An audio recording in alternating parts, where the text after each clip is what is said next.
We're here at Asbury Grove with Steve and Carolyn Walsh and with Roger Perham. And we're going to hear the history of this place because it sounds fantastic. I've been here for only 83 years, but the organization started way before that. It started back in 1858, was when it was originally pulled together by, I think it was five, a Methodist and a Baptist minister in the area who wanted to have some kind of a camp meeting, and camp meetings were going on all the way around the area. And they came across this farmland and rather unused land, and they bought it. The house that you see at the beginning of the grove when you come in, the first one right at the entrance, was the farmhouse, and that still exists today. It was a year later that they had their first camp meeting, which was a huge success. It was a 4-day camp meeting, and the first day they had 2,000 people, and by the end of the week there was 10,000 people squeezed into here. And actually the chapel, which is we think of as the part of the center of the grove, didn't get built until 10 years later. Where did they sleep?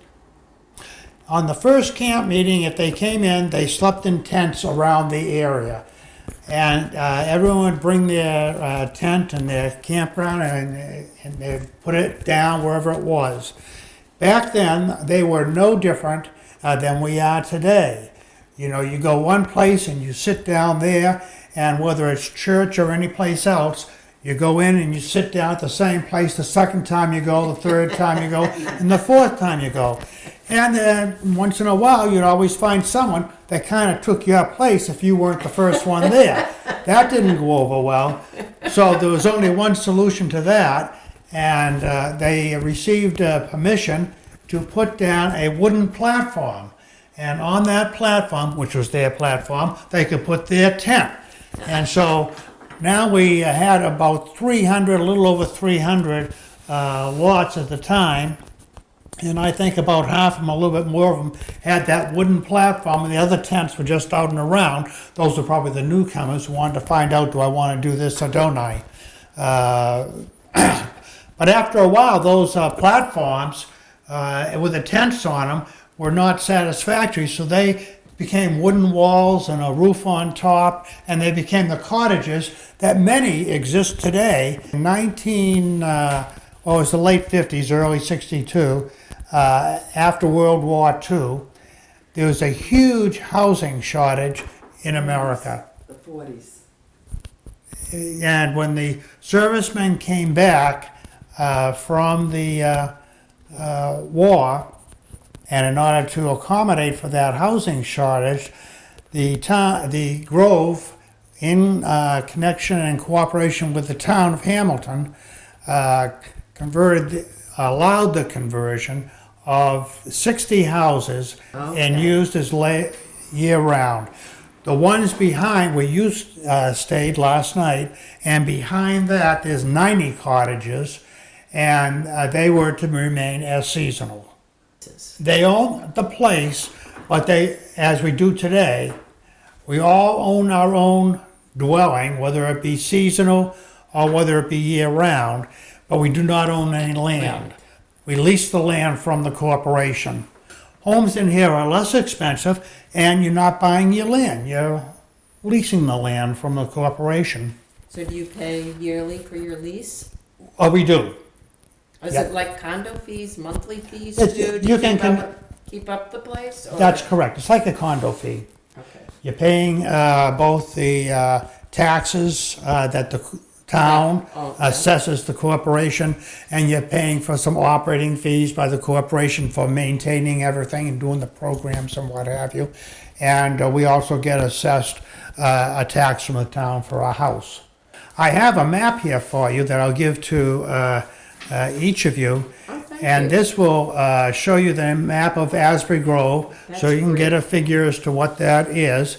And then on the back side, you'll see a lot of the streets, a lot of the avenues are all avenues, and are named after ministers or bishops that were in the area or participated or were strong with the Methodist Church. Is that the affiliation, that people are Methodists that come here?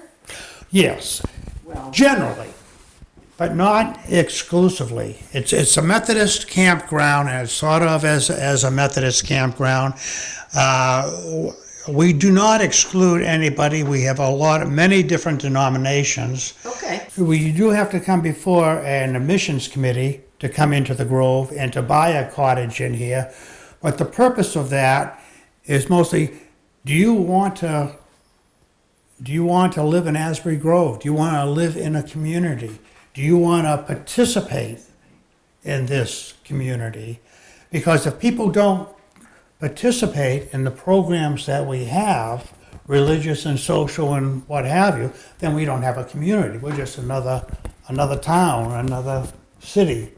We do have a Methodist, and generally have a Methodist chaplain. We have a chaplain in the Grove, and it's generally a Methodist denomination, but not exclusively. There have been an exception. In the summertime, July and August, we hire 2 youth leaders, senior youth leader and a junior youth leader. And so for all the kids, they have those programs going on, very well attended. All the kids go there. On July 4th, which is the really kickoff of the season, we have a 4th of July parade where people come out of the woodwork all over the place, all dressed up, go down to the pump in the center, circle the pump 2 or 3 times, and then parade off down to the ball field. So I am the present business manager of Asbury Grove, and those duties include collecting the tax money and making arrangements for people staying in some of the dorms and things like that. And so I oversee that part of it, and I am in the office with the facilities manager. But presently we have, as Steve says, we have 60 approximately year-round homes and 90 seasonal. And the seasonal people have started to move in because April 15th is when the chains go down and when they can move in. So that is happening, and it continues to happen and will right through. People don't necessarily have to come early. Some that do come early find that New England is not the most habitable place in the spring. It gets a little chilly, and most of the cottages are not insulated, so have at it. Use blankets and so forth. But we do have a very active summer program, and it will start really active on July 4th. So July 4th is the parade and so forth. And then during the week, each day in the week in July and August, on Monday we have races that I organize for the little kids at the pool, and they have a great time running those races.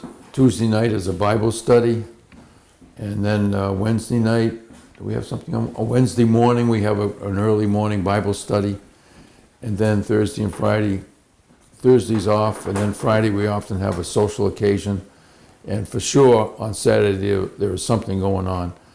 The coffee shop is open on Friday and Saturday mornings, and and Saturday night we have a social occasion of some kind, a supper, entertainment, or I think this summer we're going to have the Squeeze Box Stompers, and the Historical Society, which is another whole subsection of the Grove, has one day that we will talk about this summer. Is going to be about sports activities in the Grove. Historical Society started about 10 years ago with the idea that there hadn't been a lot done to ensure the protection of the cottages and the archives. Yes. A lot of things were held in people's cottages. We didn't have any central place to put things. And we had, around the same time, been accepted into the National Register of Historic Places. Oh, And we really wanted to ensure that we maintained that. So we've been working now for 10 years. All of the cottages that needed to be restored have been restored. We're digitizing a lot of our old records and Wonderful. a Wow. lot of the original things are being placed at the BU's, I don't know if it's within the School of Theology, but it's where they maintain all their archives. We had our own post office that started in 1870. Wow. And mail was sent out, or postcards, because that was the day of postcards. And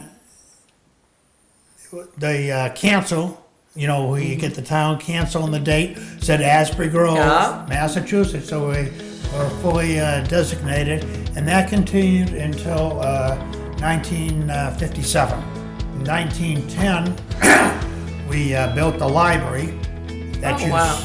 saw down in the center. And next to the chapel on the other side of that is the tabernacle. There were a lot of fires in the very early part of our beginning. And some of them, once they start, and these buildings are not insulated, it starts in a certain area and it just goes through that Wow. whole area. Of course. Our largest fire consumed 107 cottages. Wow. That was back in 1927.